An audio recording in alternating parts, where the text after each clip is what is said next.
Hi guys, how are you? My name is Lisa Rabwoni, the founder of Oboniire, also recently an author, a media personality, a student, and many other things. I'm very excited to be part of the few that were chosen to speak to all of you under in Uganda, and we are the future. Looking forward to this conversation that's happening at 7 p.m. Ugandan time today, the 15th of November. Bye.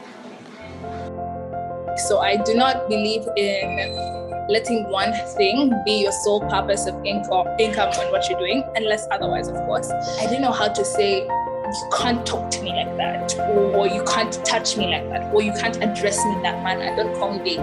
Last week, I was walking up the steps at work and someone goes, "Hi, beautiful." I'm like, "No, my name is Lisa." I was just speaking to the guy who did my website for Oboniire, currently doing my personal website. He's 17 years old, like he's in S4 back. But if you see the quality of his work, it's crazy. And that's probably telling that that might leave Uganda. We're so pushed down that we have to look for opportunities elsewhere. But there's so much talent in Uganda, and we play such a big role in just being here doing it. If it doesn't pay your rent, then don't do it. Different people's ideas for your life will continue to change. But once you say, I'm the driver of this life, I'm the driver of this, that I know how much I'm going to put in, the bar is only set. So we're really happy to have you here today for our session. And I'm just going to get right into it. I think everyone is curious. This is the golden question. Who is Lisa? This is always the hardest question to ask anyone who's on the other side of the panel. I usually respond to it with the things that I do. So as you mentioned, I'm a student. I'm currently in my third year of Governance International Relations. I'm a media personality. I do radio and TV under Next Media Services. So that's NBS and Next Radio. I am a business owner. I own Oboniire, which is an Afrocentric store. What is your view on people who entirely depend on their degrees for survival and success? So I started working when I was 16. I'm not yet got a degree, so I'm degreeless, but I've been able to do a lot of things away from my degree. So I do not believe in letting one thing be your sole purpose of income on what you're doing, unless otherwise, of course. I feel like you should explore all your talents and branch out. For example, ideally, my family had wanted me to do law. So if I had waited and done law right now, just be a law student, which is okay. But at the time, I was like, oh, but I like to write. Why don't I head over to Vision Group and start writing for their teenage magazine? And then shortly after, I became an editor for a magazine called Fly that used to do community work around fighting against drugs. And then shortly after, I was like, oh, I have a nice voice, might as well go to radio. And then I like TV. Let me get on TV. I need money. Let me start a business. So it is just, if I said, no, you're in school, focus on school, I would have left out all these different things that have shown me my capabilities and my talents. If there's the final lesson I'd get is connections. Grow your platforms, network, get to meet new people, build serving, connections are going to build you. Don't underlook anyone. That's probably a fifth one. Not just because, they could be helpful to you, but genuinely be kind, nice people, because it goes a long way. My final question would be, what challenges have you faced and how have you overcome them? So I got into the industry when I was 16, but genes and all of that, and just being a young woman, I was endowed, for lack of a better word. And so the first challenge that I had to face was definitely inappropriateness, sexual harassment, basically verbal and at times physical. And because, so I'm a feminist, that's my political ideology. And before I became a feminist, I didn't have words for what was going on. So I didn't know how to say, you can't talk to me like that, or you can't touch me like that, or you can't address me in that manner. Don't call me baby. Last week, I was walking up the steps at work and someone goes, "Hi, beautiful." I'm like, "No, my name is Lisa." So there's a lot of familiarity that proceeds into sexual harassment that a lot of young women face and are able to voice and vocalize. I wish more officers would do sexual harassment training, because at times, unfortunately, people don't know what they're doing is sexual harassment, but it is, and it makes you uncomfortable. It makes it hard. How I overcame it is just really educating myself on sexual violence and sexual harassment, and I was able to word, but also just be able to accept that this and this has happened to me as an individual, and this does not define me, and I'm able to speak against it in the later times. Then the second one definitely has to be belittling, because again, I started in the industry when I was very young. So it was very easy for people to either manipulate you, overwork you, don't pay you.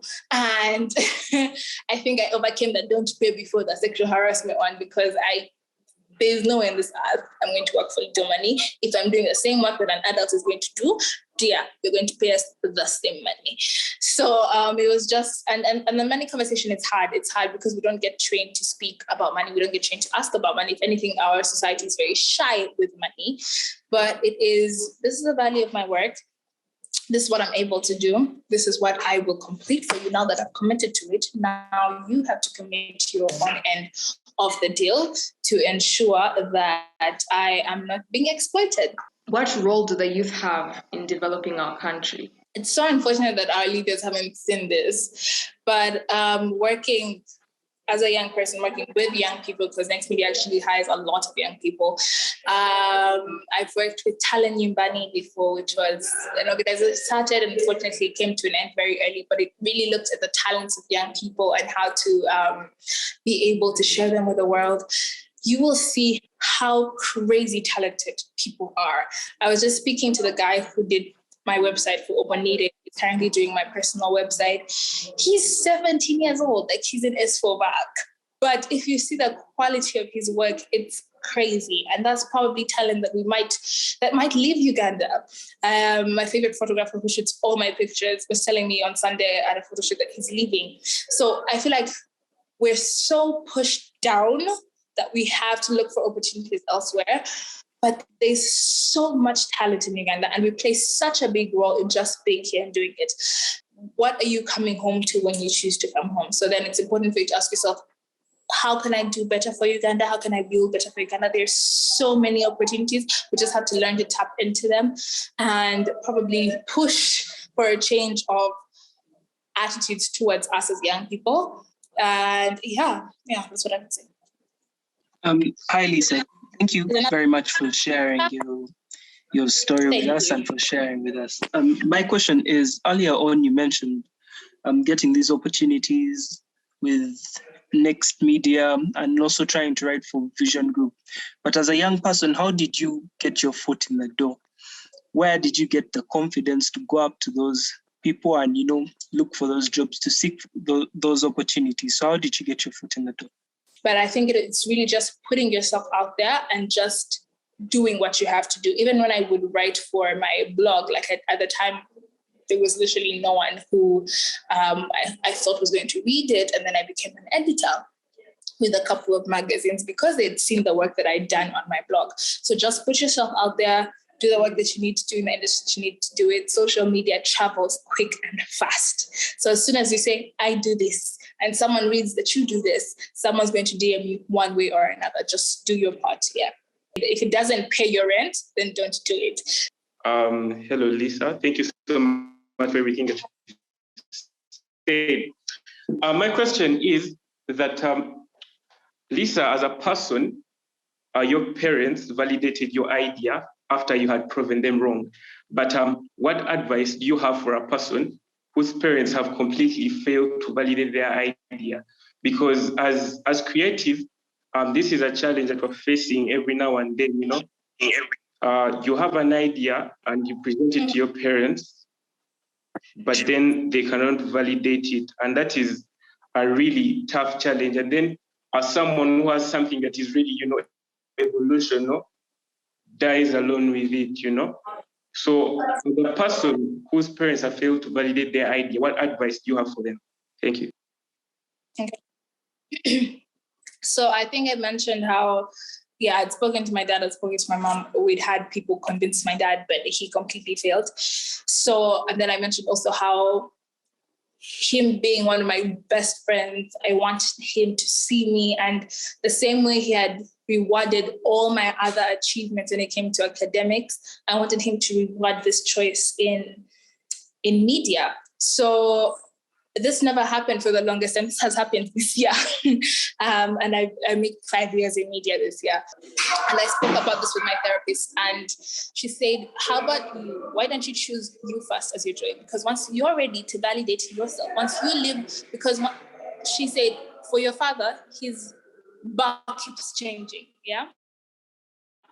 So for our parents, their bar keeps changing. Even if you get a degree in whatever they want, after a family, build a house, different people's ideas for your life will continue to change. But once you say, I'm the driver of this life, I'm the driver of this car, I know how much I'm going to put in, the bar is only set by you. So you get to enjoy it first, and then finally they'll jump on board.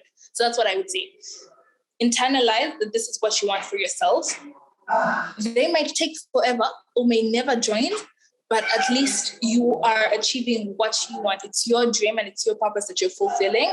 And slowly by slowly, that contentment will override their validation, because it did for me, until he finally said, okay, she's happy here. Let me support it. Yeah. Someone in the chat, Atuhaire Collins, is asking, how do you get over the fear of sharing your work, and how do I improve my networking skills as a creative? Yeah. One of my friends asked me to share my work, and at the time, this outspokenness, it had just come, like it existed, but it existed in partiality. So I give her the blog post, and she's like, oh, you've done really well, like share it. Guys, as soon as I posted it on the blog, I switched off my phone till the next day. I couldn't breathe. And the same thing happened to me when my books, the first delivery came home. And I looked at it, and my dad was like, oh, here's money for you, for a copy. Sorry. Here's money for a copy of your book. And I was like, no, you can't read my thoughts and my words and everything. So the fear never goes away. But what changed my life completely was, the biggest thing that can happen to you is no. The biggest thing that can happen to you is rejection. But even after that, you can wake up and you can do what you want, or you learn from it and improve. So no looks so scary. It looks so scary. It looks frightening, actually. 0 sales of my book looks scary. 0 sales of Oboniire looked scary. But if it happened, it would happen, and I'd wake up and I would move on. Like, that's not the worst thing that could possibly happen to me in my life. But now imagine how it has succeeded.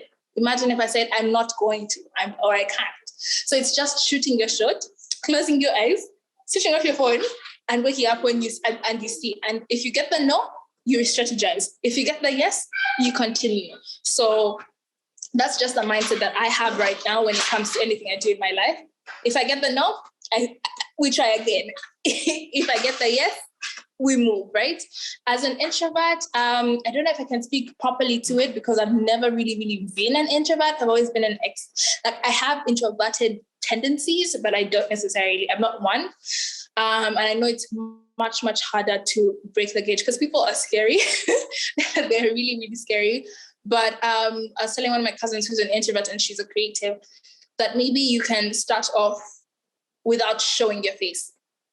You can start off with like behind the scenes. So we don't necessarily know it's Angel, but we are appreciating this work. And then later on, as you get more comfortable into your creativity and your work, you can move into showing your face and sharing yourself wholly.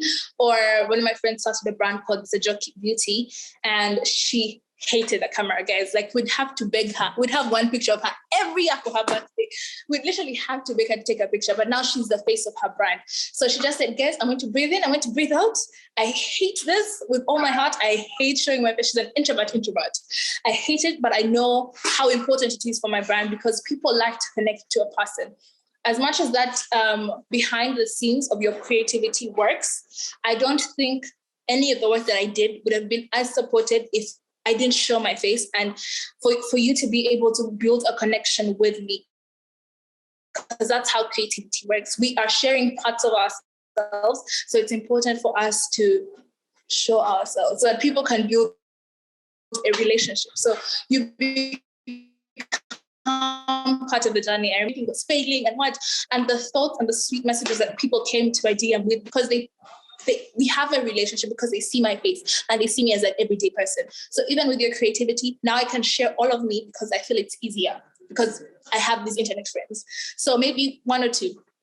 Choose to go behind the scenes of your creativity and see how far it goes, and then reveal yourself when you're more comfortable, or step out of your shell. Uncomfortability breeds growth, and see where you go. Yeah, that's what I would say. Hi guys. So I'd just like to thank Lisa for sharing with us. Lisa, you're a go-getter. You're someone who's out there actively applying yourself. You're the kind of youth who we want to become. And that's why we've hosted you today. So guys, all I have to say to you is you are the future. We're here to encourage you to be like Lisa, to go out and achieve your dreams. Sometimes your parents will find you on the way, but go out there and change the world. Like Lisa's background says, it's impossible until it's done. It's impossible until you do it. So guys, get out of your comfort zone, find a way of applying yourselves, and let's build this continent together. Thank you very much. Oh, and then one more small communication is that our sessions are going to be under an hour from 7 to 8 p.m. because we understand data right now is a little bit expensive and very poor connection in Uganda. And we'd also like to would like to give you as much value in as short a time as possible because we value your time. So please endeavor to come exactly at 7. We'll be done by 8, and let's keep on learning together. Tomorrow we have another exciting host, and we're really looking forward to learning together. Thank you very much. Thank you, Lisa. We hope we can interact with you again, and we wish you all the best in all your endeavors. Keep inspiring us. Thank you so much. I'm so happy yesterday. I feel so rejuvenated and like refreshed. Thank you. Bye. All right, guys. We'll catch you tomorrow at 7 p.m. Bye-bye.